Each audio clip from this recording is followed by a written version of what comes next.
This is the NBC University Theater, bringing you a full-hour dramatization of one of the most outstanding works in modern Anglo-American fiction, the John Dos Passos novel, Three Soldiers, starring Dane Clark as John Andrews.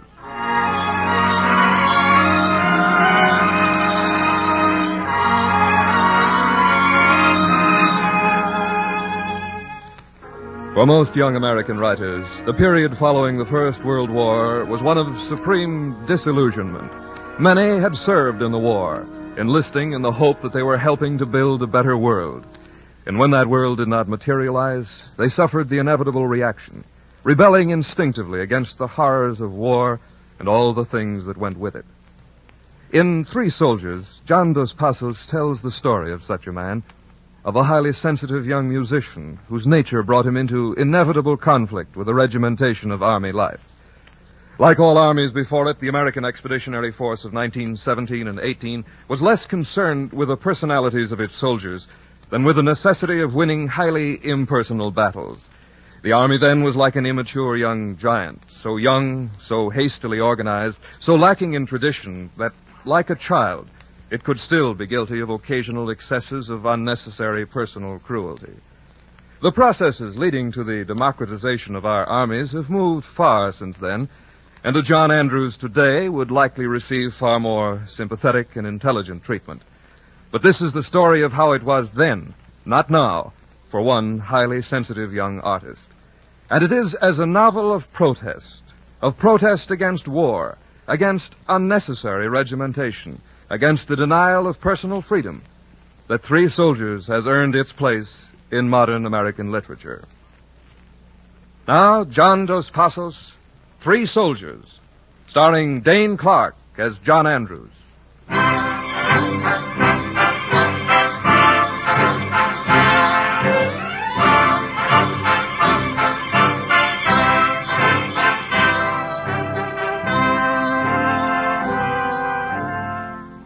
A few months after the armistice of World War I, in a tiny French town called Pozac, a young American dressed in the brown dungarees and blue shirt of a peasant made his way to the door of a small villa.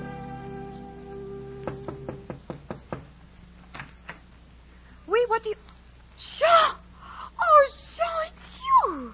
Hello, Genevieve. Oh, Jean, darling, I thought I had lost you. Why didn't you write? How did you find me? When were you demobilized? If you'll ask me in and offer me some tea, I'll answer your questions. Oh, but of course. Come in, Jean. Sit there. Mother's gone to Madame Bienot's. How good-looking you are in those clothes. Oh, much better looking than when you were in uniform. You've gotten brown. I've been walking out in the sun for a week. A week? Walked all the way from Paris. Oh?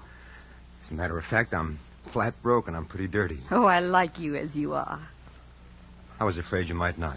How could you think that? After what we've been to each other. Oh, Genevieve, Don't explain. We haven't seen each other for so long. Words would only keep us apart. You haven't changed? Did you think I could?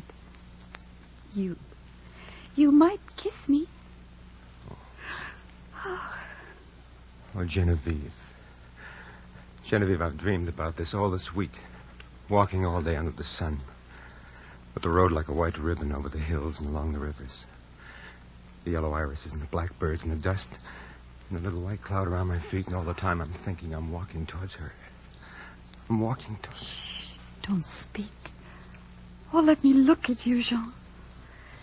You must always dress like that.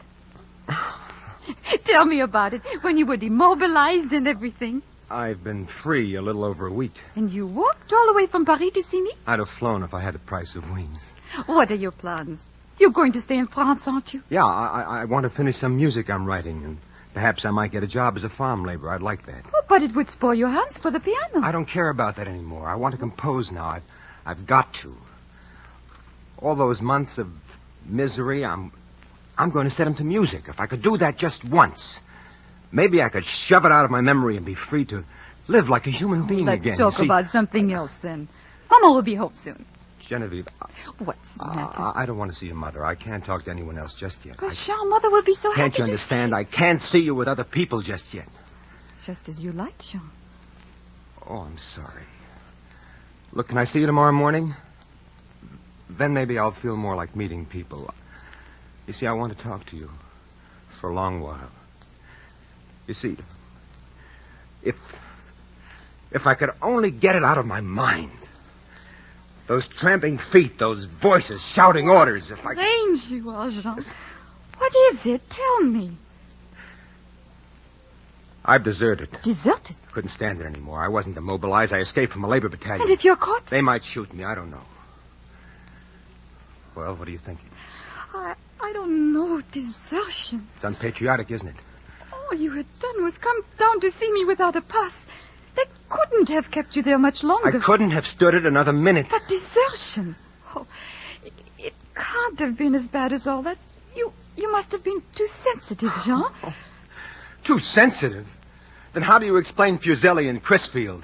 They're certainly not the sensitive type. Who are they? Friends of mine. They've deserted, too. Just 3 soldiers who couldn't take it. And do you really want to know why? It began in New York City the day I was drafted. I remember the large bare room at the camp where they gave me that final examination which the Army requires before it declares you fit for service. Say, young fella, do you know how to spell imbecility? Yeah. IMBECILITY. IMBECILITY. Aren't you ready to examine me? Recommendation for discharge. What a typewriter. Oh, hello. I've forgotten your name. Andrews, Sergeant. John Andrews. Yeah, Andrews. Well, run around the room a little. Huh? No, not that way. Just a little, so I can test your heart. Gee, these rookies are thick. Appearance normal. Say, how do you spell immature? IMMATURE. All right, put your clothes on, Andrews. You'll do. Is that all, Sergeant? Yeah. Take this to Barracks B, 4th building to the right. Shake a leg, soldier. You're in the Army now.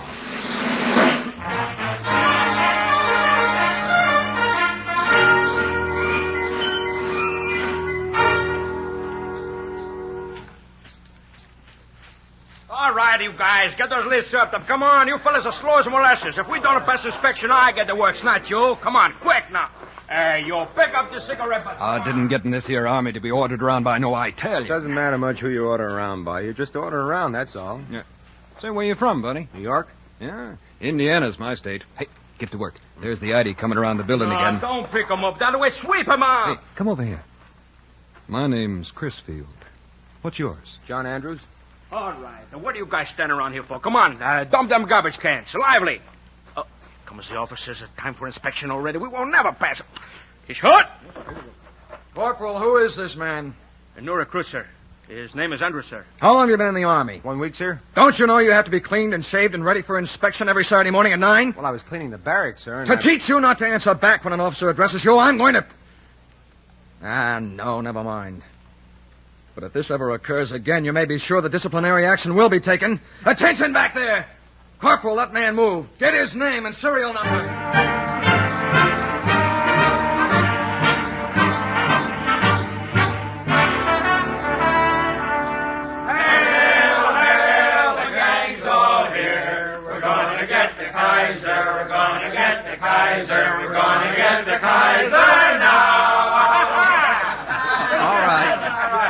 Now, once more, boys, and don't try to slip any of those rough words over on this white man. All right. All right, now, lots of guts in the get and lots of kill in the Kaiser. Now, all together. Hail, hail, the gang's all here. We're gonna get the Kaiser. We're gonna get the Kaiser. How'd you like the film, John? All right. I seen it before in Frisco. Gee, it makes you hate the Huns, don't it? You from Frisco, soldier? Yeah. That's funny. You're from the coast, this feller's from New York, and I'm from old Indiana, right in the middle. Say, my name's Fuseli. Mine's Crisfield. Mine's Andrews. How long does it take a feller to get out of this place? I don't know. Some guys say 3 weeks, some 6 months. Yeah, but I want to get overseas. Yeah, it's swell over there. Everything's awful pretty like. I had an uncle used to tell me about it. He came from near Torino. Yeah, where's that, Fuseli? I don't know. He's an Italian. Well, good night, fellas. I'm hitting the sack. Good night, Fuseli. So long. Say, John, how long does it take to get overseas? Oh, a week or two, Chris. Yeah, as long as that. Gee, after that picture show tonight, I'd like to capture a German officer and make him shine my boots, and then shoot him dead. You would? Yeah, but I'd a sight rather shoot somebody else I know. Don't stay far from here either. And I'll do it, too, if you don't let off picking on me. Well, who's that, Chris? That lieutenant. You know. Yeah, I remember the lieutenant. That big squirt Anderson seems to think because he's got a bar on his shoulder he can do anything he likes to me. Do you really want to kill him? Not now. But he gets a devil started in me the way he teases me. I pulled my knife on him yesterday. He wasn't looking. And I caught myself just in time. Say, how old are you, Chris? Huh? Oh, I'm 20. You're older than me, ain't you? Yeah, I'm 22. Say, John, look at those stars out there through the window. Is the same stars overseas as they is here? I don't know. I guess so. I've never been overseas to check on it. Yeah. I could kill that Anderson.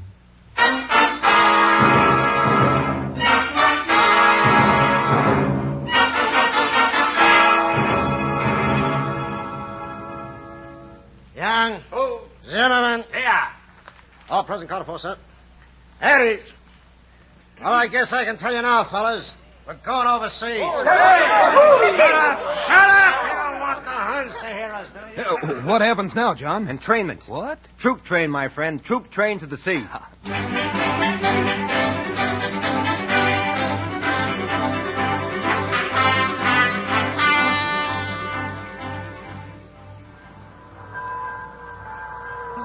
look at the dames. Yeah, and we're slowing down. Hey, let me at the window, huh? What you opening the window for?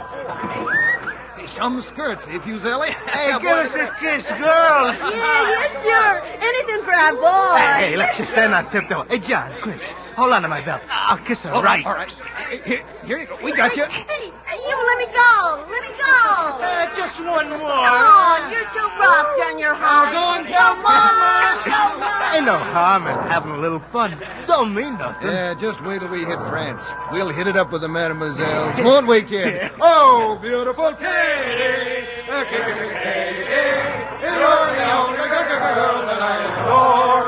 And when the moon shines over my I'll be waiting at the kitchen door. Gee, it's great to be a soldier. You can do anything in the world you darn please.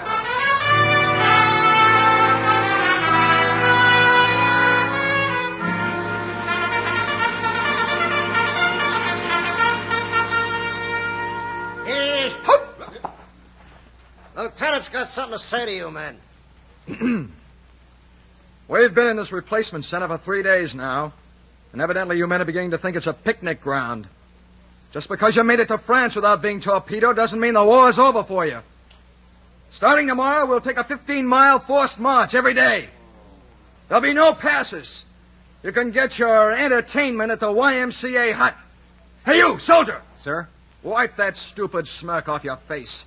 You're at attention. Dismiss the company, Sergeant. Dismiss? Hey, John, Chris, come on, let's get some donuts in a Y shack before the mob beats us in. What do you say, John? Well, there's no place else to go. Come on.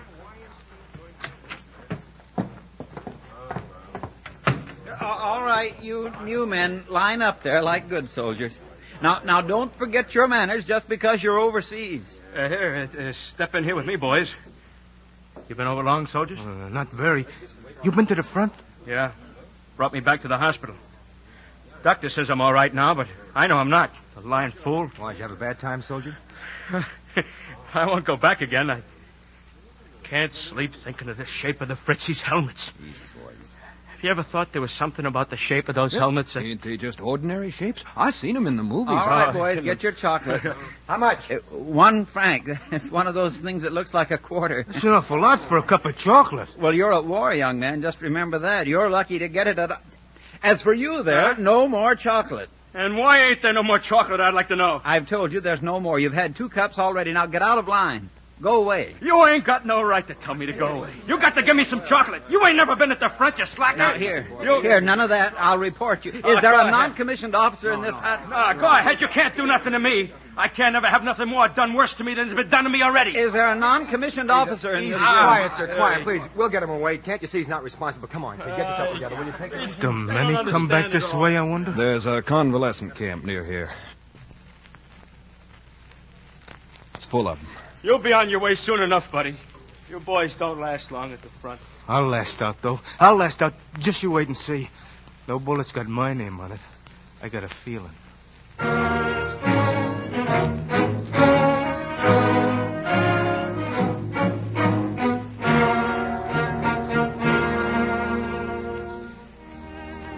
Fuseli was right in what he said.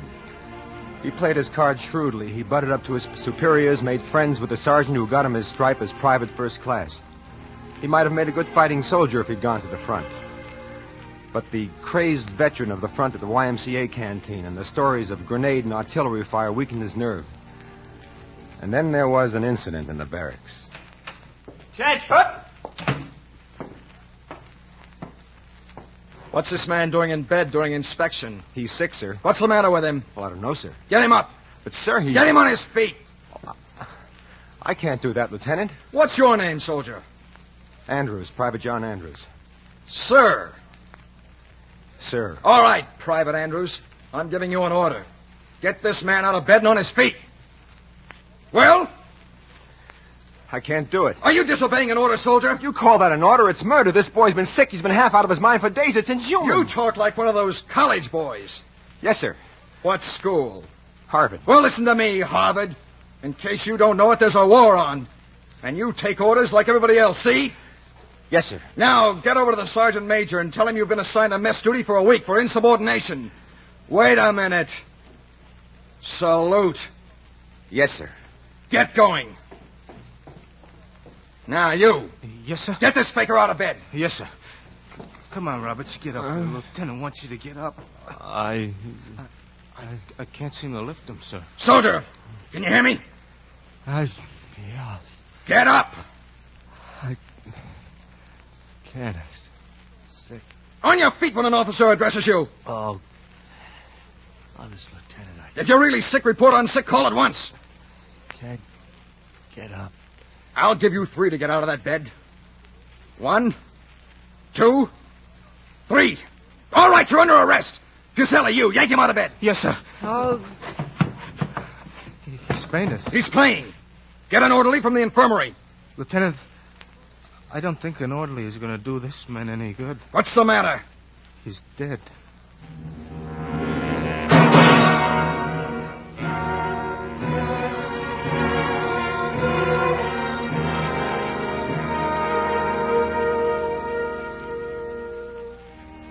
It was soon after that we got orders to move.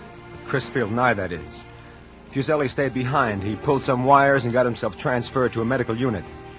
And Chris and I went up with the infantry. Seems like a blur now, a muddy, dirty blur. I remember one afternoon we were headed toward the front, and a 1-hour halt was called. Chris and I fell on our backs at the side of the road. All right. Fall out. What's the matter, John? You sick? Yeah, I'm sick.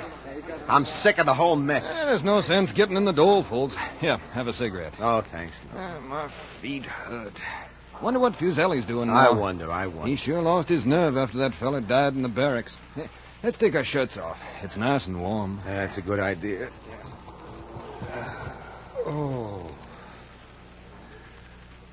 it feels good to feel the sun and the wind on your body. You almost feel like a human being away from that stinking uniform. You sure are crazy, John. I guess that's why I like you. Hey, look at what's coming. A donut truck with that Y guy in it. I guess he don't know he's heading toward the lines. Hello, boys. Anything you'd like from the canteen? Some chocolate, some soap, maybe? Got something to kill cooties? Pretty good joke. Say, if you don't mind the suggestion, why don't you fellows put on your shirts?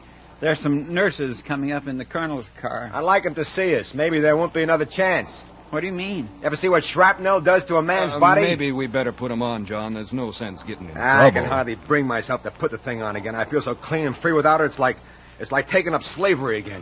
Do you call serving your country slavery, my friend? You'll get into trouble, my boy, if you talk that way. You must remember that you are a voluntary worker in the cause of democracy. You're doing this so that your children will be able to live peacefully. You ever shoot a man? What? No, of course not. But I'd have enlisted. I really would. My eyes are weak. That's why I'm doing morale work. Ha! How long you been over here? Just 3 months. But, boys, those 3 months have been worth the rest of my life. I've heard the great heart of America beat. Oh, boys, never forget that you're in a great Christian undertaking. Mister, get that thing started and get out of here before I do something. Now, here, there's no need to be... Go on, get going! Very well, but I'm reporting this to the officer in charge. You heard him, get...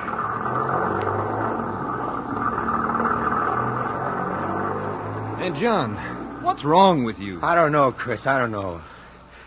Everything, I guess. Especially the thought that that is what will survive you and me.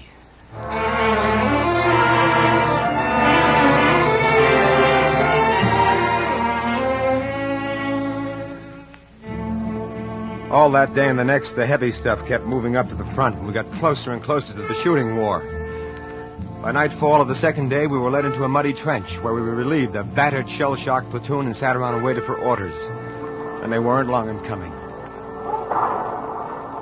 You stick close by me, John, if you can. We're supposed to clean out that patch of woods and join the rest of the company on the other side. Oh, is that all? Don't go taking any chances. What's the difference? That's us. Let's go, boys!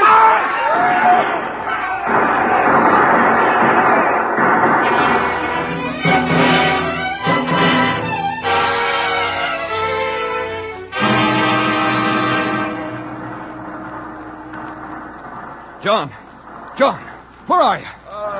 John, is that you? Help me. I can't see you. Keep talking. Over here. Some water. I'm hit. Yeah, Anderson. Gotta get back. Colonel Evans. Well, I'll be, the brave Lieutenant Anderson. Help me. I gotta see Colonel Evans. You won't need Colonel Evans, Lieutenant. What? You see this? That's a grenade. What are you going to do? First, I'm going to pull the clip, just like in the training manuals. Throw it away. You'll kill us. Now, how'd that old clip come loose? You know, this thing is going to go off. I better just leave it here near you. Well, so long, Lieutenant. Crisfield, come back. Crisfield, that grenade. No, don't leave me. No.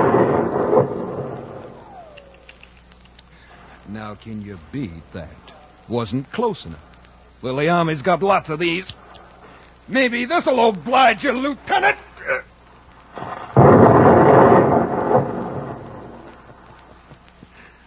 Don't mention it, Lieutenant. Gee, I better hustle up some rations. I ain't had nothing to eat since yesterday.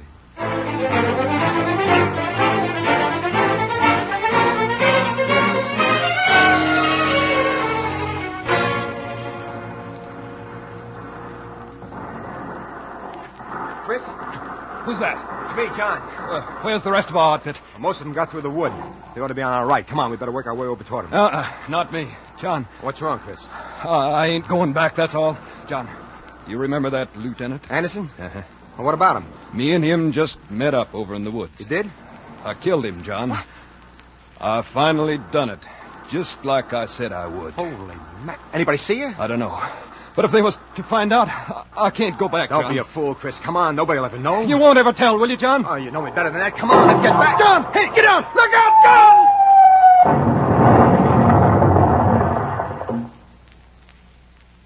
Andrews, John. 1442286. This is the boy? Where's the tag? No tag. Another soldier brought him in. What is it, leg? It isn't bad. Looks more like shell shock to me. Shell shock. Shell shock. Shell shock. Shell shock. Shell shock. What that color, soldier? Stand up. Eddie. Kill him. Kill him. Kill. Salute. Shell shock. Shell shock. Shell shock. I ain't going back. Ain't going back. Going back. Going back. Going back. Going back. Going back. No, I can't. I can't go back. Now take it easy, young man. Easy. Why, you'll be going back home in no time. Going home? Where am I? 23rd Base Hospital. How? Now don't try to talk. You've been in shock for... Well, Chris... Take it easy.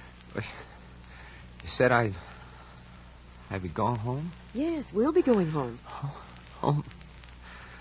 No, that would be too good. What makes you say I'll Are we going home? Why, because the war is over.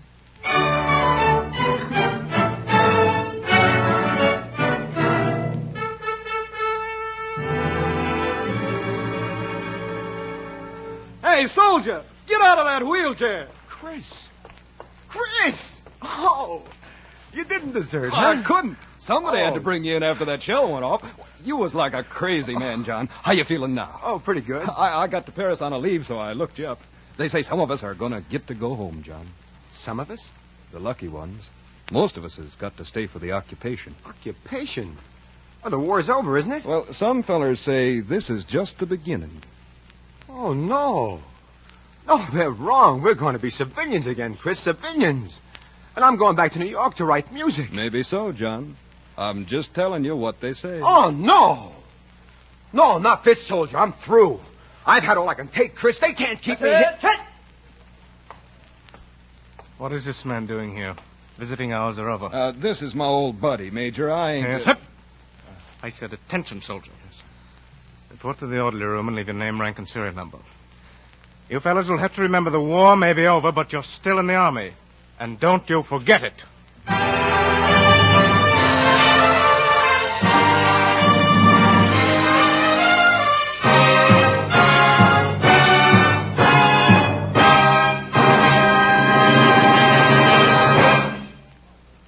From Hollywood, the NBC University Theater is presenting Dane Clark in a radio play based on the John Dos Passos novel, Three Soldiers. Another in our series of dramatizations of outstanding works by modern American and British authors. Productions of the NBC University Theater are part of the NBC College by Radio plan. Information on how to enroll in college-supervised courses and how you can obtain free materials on the authors and books presented in this series will be given at the close of the program. Our intermission commentator today on the John Dos Passos novel is Mr. J. Donald Adams, author and critic, whose weekly column, Speaking of Books, appears each Sunday in the New York Times Book Review. We present Mr. Adams speaking to you from New York.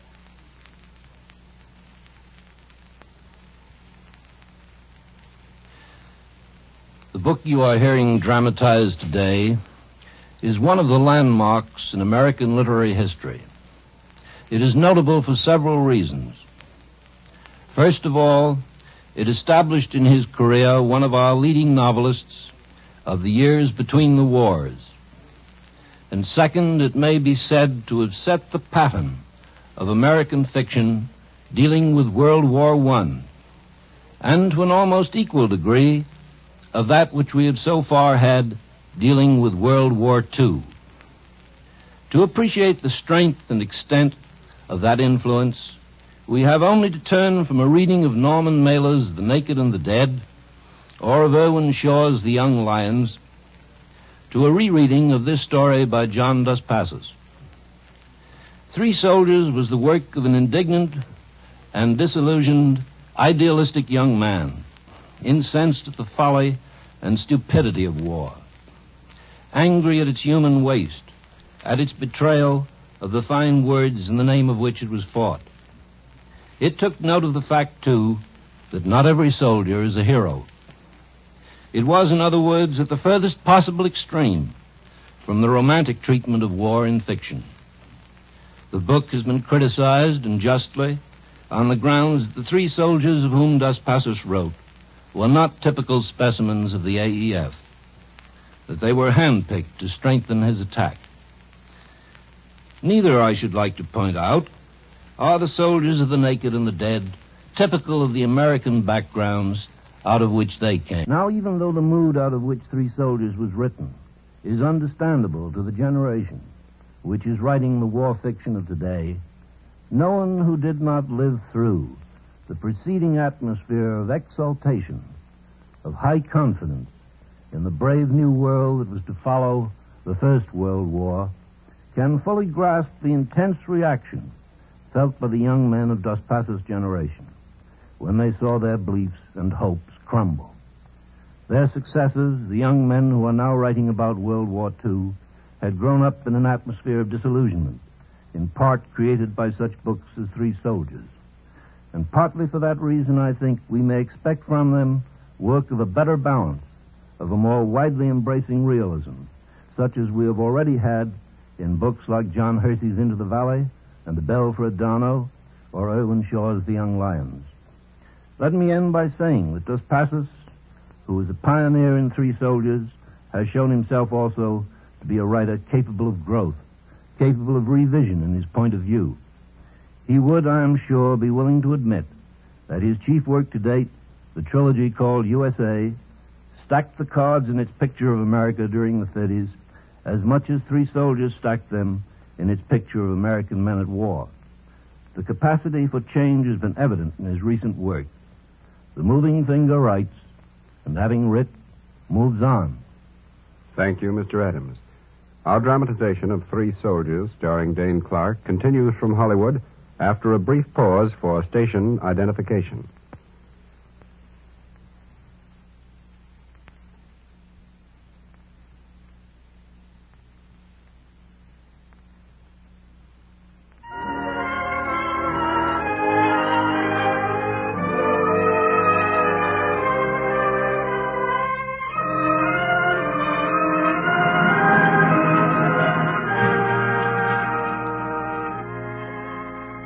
After you left the hospital, Jean? Well, the war was over, I thought. I went back to my company, back to endless marching and drilling and standing motionless in the cold. Even for a while I thought of suicide, but I suppose I didn't have the courage for that. And then one day, Chris gave me the first ray of hope in months. Chris was a corporal by then. I remember we were on a practice march.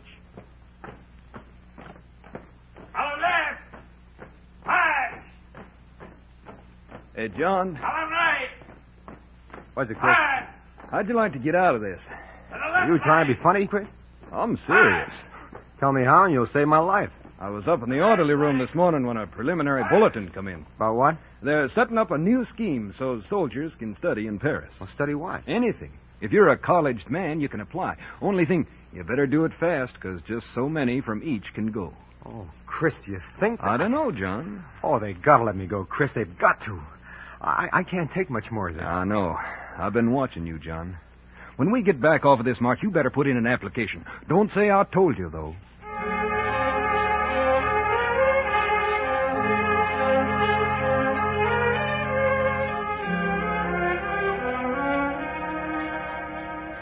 So you want to go to college? That's right, Sergeant.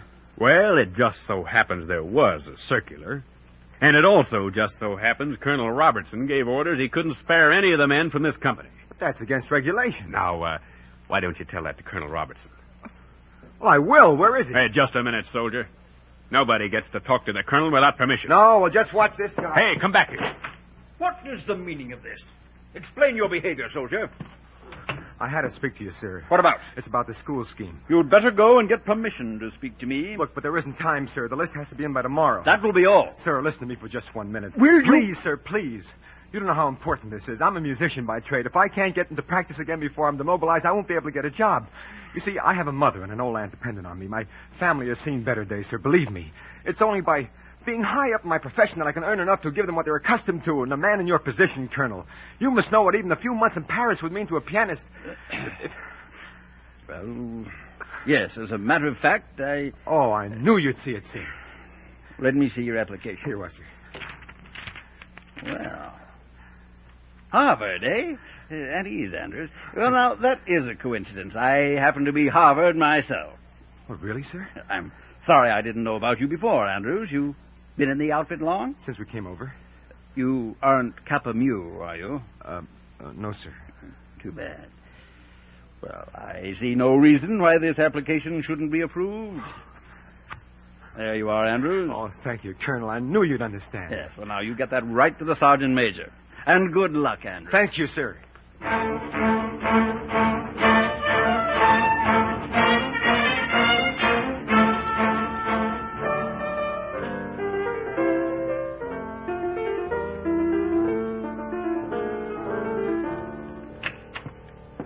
Oh, pardon. I didn't know this study room was being used. Oh, that's all right.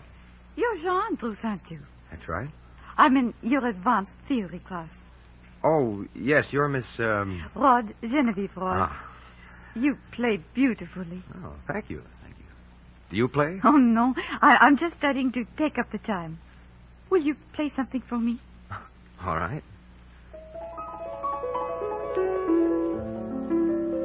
What is that? Something of my own. It is very beautiful. What do you call it?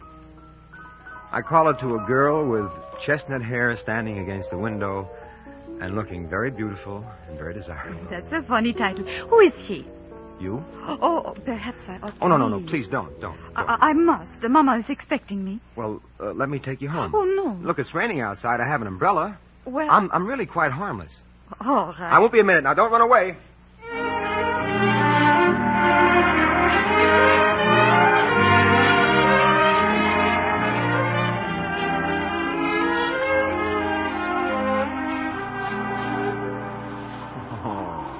Look at it pour. Say, is it far? Only a few squares. Well, look, let me hold the umbrella. Eh bien. Hey, look out for the taxi. Look out. Oh, quelle horreur. I'm so... Oh, how wet I am. So am I. It's down here to the right. Say, look, do you like the theater? Very much. Well, can I take you to see Louise tomorrow night? Oh, but I should cry. I'll cry, too. Will you go with me? Very well. I'll pick you up at 6:30. Very well, Monsieur Andrews. Oh, please, John, huh? Very well, Jean. It's been a wonderful afternoon. Jean? Yes? Nothing. I was just repeating your name. Look out, you're not even holding the umbrella over you.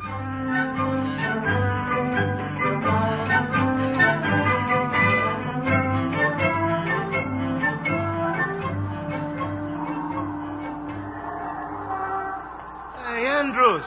What? Oh, Andrews. Remember me? Yeah. I know your face. I'm Fuseli. Last time I saw you was going up the lines on a train with Crisfield. Chris, we used to call him. At Cosney, don't you remember? Of course I do. Well, how's everything? I've been in a labor battalion. That's how everything is. Oh, it's tough luck. I got sick. Guess I am yet. Heck, the way they treat a fella like he was low as dirt. Were you at Cosney all the time? Yeah, what a hole. I guess you saw a lot of fighting, huh?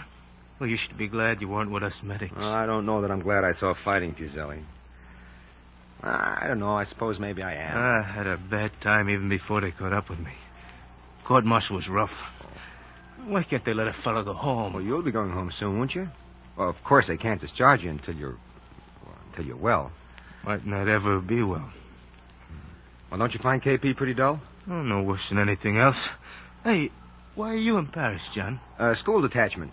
What's that? Well, men who wanted to study at the university managed to get permission to study at the university. Study at the university. Gee, I'm sure glad I ain't going to school again. Well, I gotta get going. Well, so long, Fuseli. So long, Andrews.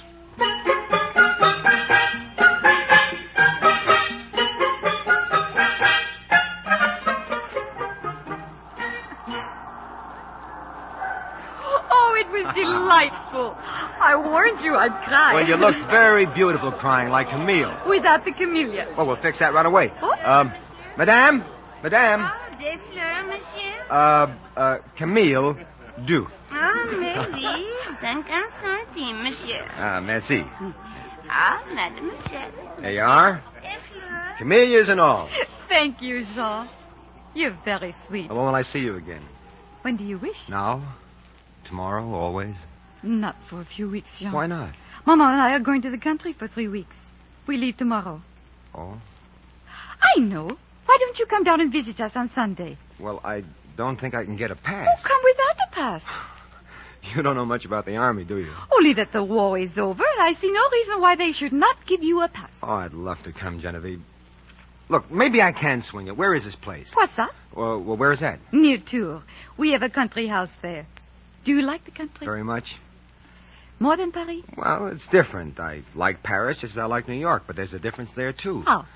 Well, New York kind of beats you down with a billy club, and Paris strangles you with silken bands. You're a poet, Jean. No, I'm just unhappy. Unhappy? But why? Because I'm a slave, because I have to get a pass to see the girl I love. Jean? Well, you knew, didn't you? You must have known. Oh, yes. Oh, Yes, I Genevieve, knew. Genevieve, ever since I saw you, I've needed you. I've wanted you. And I you. Oh, darling. All right, soldier, break it up. No loitering. Okay. Even now, they can't let me alone. Come down to Poissac Sunday. They can't bother you there. We'll go rowing and take a picnic lunch. Oh, will you come? I'll come. I swear it.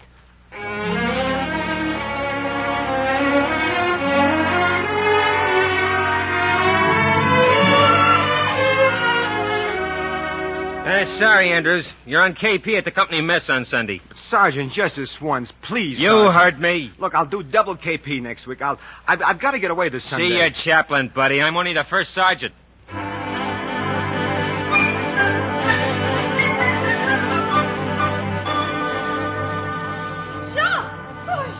When I got your message to be at this house, I almost flew. How did you manage it? Remember I told you I didn't think I could get a pass? Yes? I couldn't. And? Came without a pass. Shaw, wonderful. Oh, they can't do anything to you? Not unless I'm caught. Come along. Mommy's outside in the station with a taxi. Smell that air. Gee, it's wonderful to be in the country on a day like this. Oh, there's Mama in the taxi. Hey, you there, soldier. Jean, it's a military policeman. Don't say anything. All right, buddy. Let's see your pass. Let's see your pass, I said. You an MP? I ain't wearing this armband to a masquerade. Look, I'm in the Sorbonne detachment. Yeah? What's that? The school detachment. The pass. Well, you see, I don't have one. I don't need one. You don't need one? Let's go, Jack. Look, you don't understand. Jean, what is it? Please, nothing. I'll have to go see an officer and explain. Now, you go to your aunt's, and I'll come as soon as I've arranged it. No, I'll come please go with back. you. Please go back. It may be serious. I'll come as soon as I can. All right, Jean. Good luck. I'll be waiting for you. Tough luck, buddy. Good luck. I'd like to have a date with her myself. Look, well, yeah, I'm in the Sorbonne school detachment in Paris, and I came down here without a pass. Okay, now look, is there something I can do about it, please? School detachment. Gee, won't Bill Huggins laugh when he hears that? You pull the best one yet, buddy. Come on along. Come quiet, and I won't put the handcuffs on you.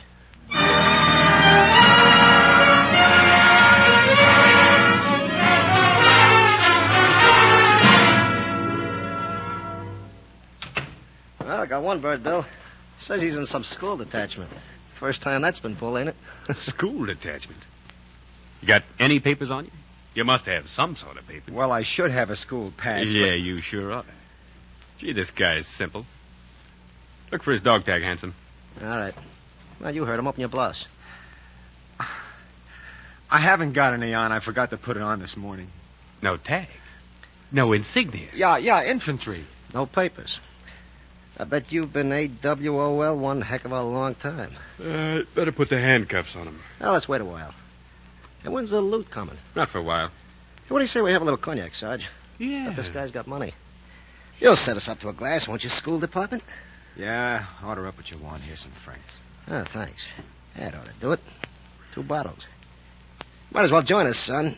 Ain't gonna be no cognac where you're going.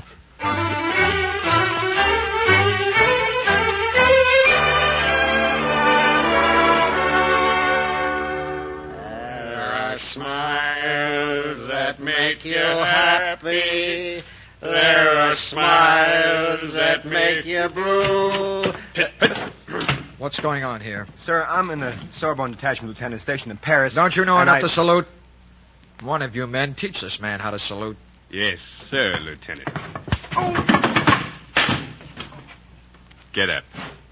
I haven't done anything. That's enough. Let him be. Get up. Get up off that floor. Prisoner! Attention! March!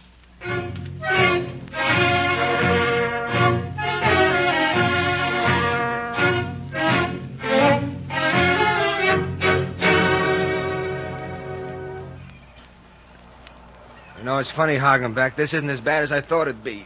What do you mean? This labor battalion? Yeah, well, a guy can put up with anything. That's one thing you learn in the Army. I guess people would rather put up with things than make an effort to change them. Yeah, maybe you're right. Hey, put down that bag of cement. I got something to tell you. You want to get out of here? Uh-oh. It's too risky. I got in the fix by taking the risk. If they catch his desertion, Leavenworth for 20 years of life, and that'd be the end of everything. No.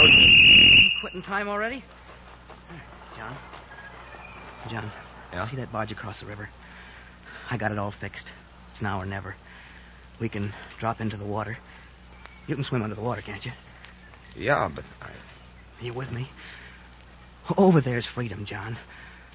Are you with me? Huh? Hey, the guards are looking the other way. They won't miss us till they all get back to the truck.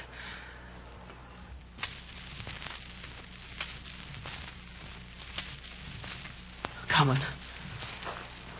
Yes. Yes, I'm coming. See you on the barge.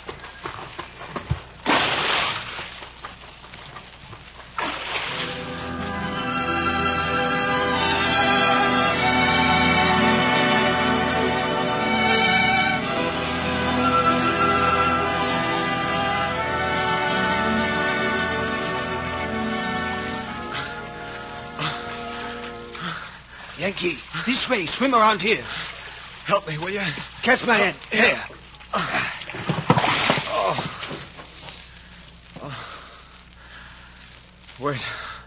Where's Hagenbeck? I'm afraid he's drowned. Huh?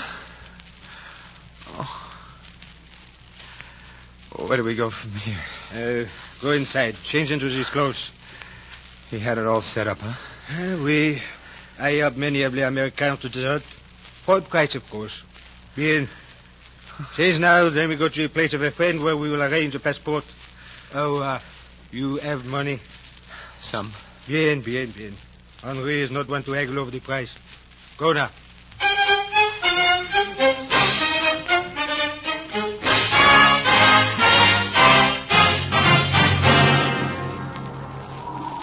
Nombre vendu. This is the house. You can stay here till nightfall. Bien. Don't move. Oh, it's you, Henri. Oui. Who's that guy? Holy smokes! John! Chris, what are you doing here? Well, same as you, John. I done flew the coop. What happened? Well, somebody must have seen me take care of Anderson. Are you sure? I ain't sure, but I had a feeling they was onto me. Well, what do you do now? Henri here is fixing it so as I can get to Poland on a Red Cross train. You can come along, Chris. I've got enough money to fix it. No, I'm not leaving France. You crazy? Maybe, Chris, but there's somebody I've got to see. A woman? Yeah. Boy, you're plumb out of your head. You need some money? No, but you can give me something else, Chris. What's that? Your gun.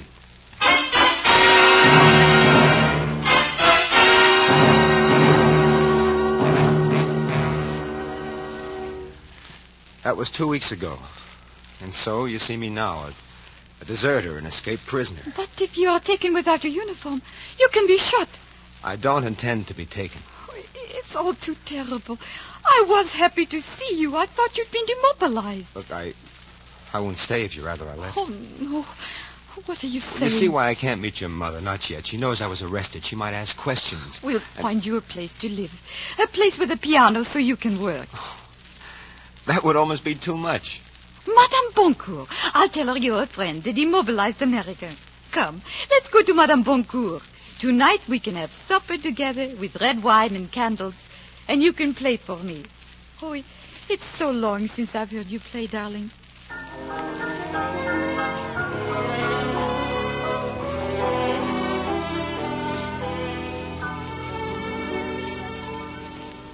Mais certainement, Mademoiselle Rod, for any friend of yours, Madame Boncourt has a room. S'il vous plaît, monsieur. Your name? Brown, John Brown. Nom, Jean Brown. Age? 23. Age, 23.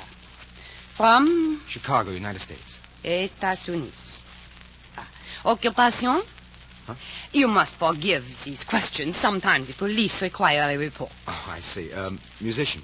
Bon. Passport number? 1432486.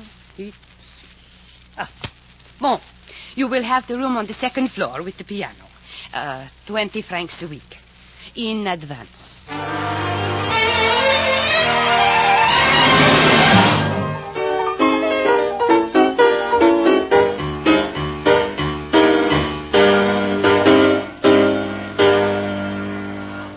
Magnificent. It isn't finished yet. That's only the first movement. What are you calling it? It's called The Body and Soul of John Brown. Jean Brown? That's the name you gave Madame Boncourt. Oh, no. This is about another John Brown. Who was he? A madman. And what did he do? He wanted to free people.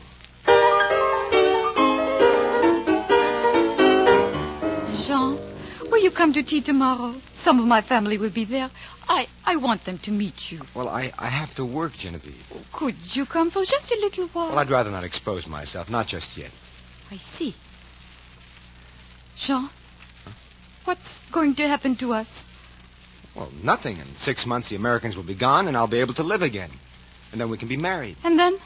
And then life. Under a different name, of course. Of course. And never telling anyone. Never telling. And hiding around corners if any Americans should come. No, well, yeah, I suppose so. Oh, Jean, don't you see? It won't work. It isn't the kind of life I can live. I suppose I've known that all along. Why don't you give yourself up? Never. Don't you understand, Genevieve? It's the system I'm fighting. I've made a gesture towards freedom, and if the system doesn't crush me, then it's just that much weaker. Well, you talk like a socialist. Well, I couldn't give myself up. I'd die first. Are you ashamed, Jean? Of what? Of being a deserter. Genevieve, I'm ashamed of many things in my life, but I'm rather proud of this. Can't you understand that other people don't have your notions of individual liberty? Are you telling me that we're through, you and I? No, I have to think. Oh, do you love me? I did. And now? I don't know. Shall I take you home? No, I'll go alone. Will you come see me tomorrow? Perhaps. Bye, Genevieve. Goodbye, Jean.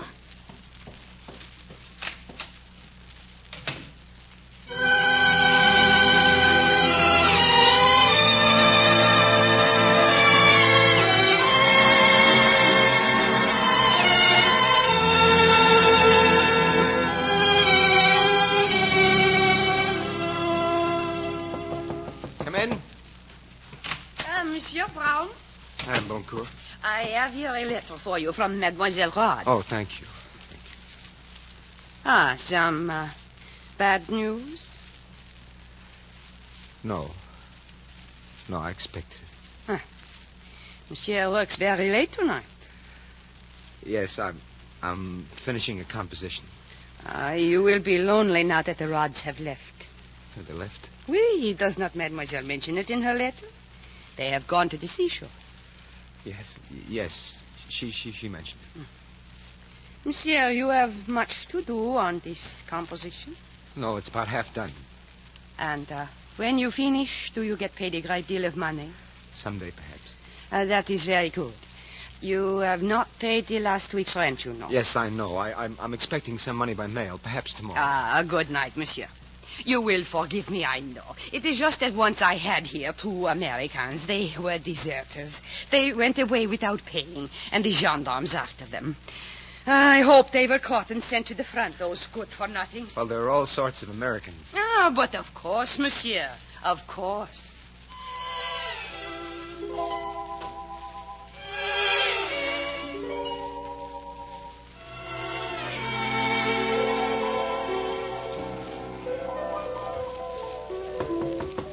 Come in. Bon matin, Monsieur Brown. Oh, good morning. I have brought you some breakfast. Breakfast? I was a bit hasty last night. You will forgive, no? Oh, of course. It's very nice of you. No, it is nothing, monsieur. You have received some money in the mail, perhaps? Well, no, not yet. It may be a few days in coming, madam. I see. It is most stuffy in here, monsieur. Perhaps you would like a window open. Oh, I'd rather not. It'll blow the music away. No, monsieur must have fresh air. I will open the window. So. That's the place, all right, Charlie. Let's go. What's that? Allô, viens ici, Anhoff. Who's down there? Oh, no one, monsieur. Just a friend. It's an American. It's an MP. Mais no, monsieur. Just a friend. Listen. They're coming up the stairs. You've told them, haven't you? I do not know what you are saying. Well, they're not going to get me. I won't go through with it again. Do you hear? I won't. I've got a revolver. It's gone. Oui, monsieur. You took it. As part payment for the rent, you monsieur. You miserable wretch. It is no use, Monsieur Brown. This the fella? That is the one. Lady here says your papers aren't in such good order. No. I'm a deserter. Signed your name John Brown in the registry. It's pretty stupid. Name's Andrews, isn't it? Penal Battalion. Yes. Better get your clothes together. I have nothing. All right. Walk downstairs in front of me, slow like. Could I take my music? Mister, where you're going, you won't need no music. You already got some.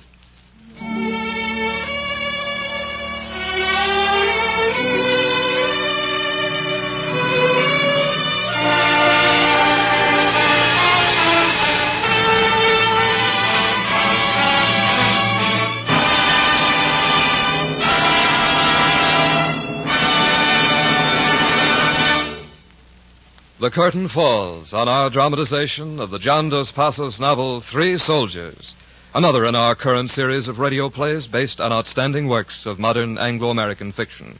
The adaptation for radio was written by William Hodapp and George Lefferts. Our intermission commentator was the distinguished author and critic, Mr. J. Donald Adams. And our star, in the role of John Andrews, was Dane Clark, who will soon be seen co-starring with Alexis Smith in the Warner Brothers drama Whiplash. Today's cast included Inga Yolis, Robert North, Tom Charlesworth, Larry Dobkin, Jack Crucian, Clark Cuney, Scott Elliott, Parley Bear, Don Diamond, Frank Gerstle, June Martell, Jan Arvin, Lou Krugman, Georgia Backus. Your announcer, Don Stanley. Productions of the NBC University Theater are currently being used in conjunction with college home study courses in Anglo-American fiction under NBC's National College by Radio plan. This plan permits NBC listeners to obtain college-supervised, organized education at home by means of radio listening and supplementary study. For full information about the authors and how to take advantage of this home study plan, which is currently being conducted at the University of Louisville and elsewhere, send a penny postcard to College by Radio Courses, National Broadcasting Company, New York 20, New York. That's College by Radio Courses, National Broadcasting Company, New York 20, New York.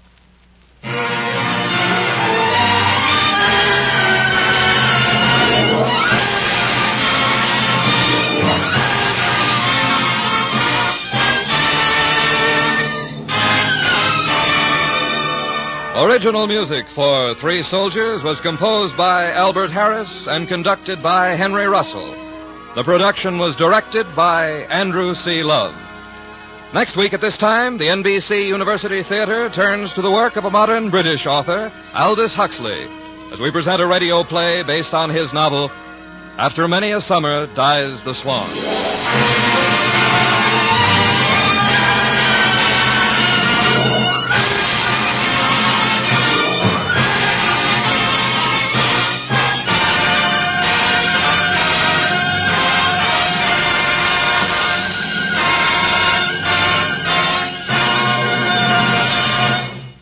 This program came to you from Hollywood.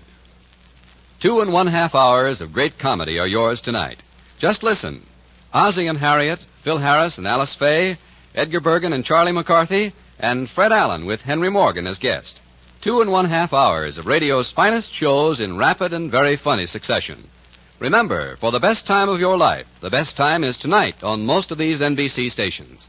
This is NBC, the National Broadcasting Company.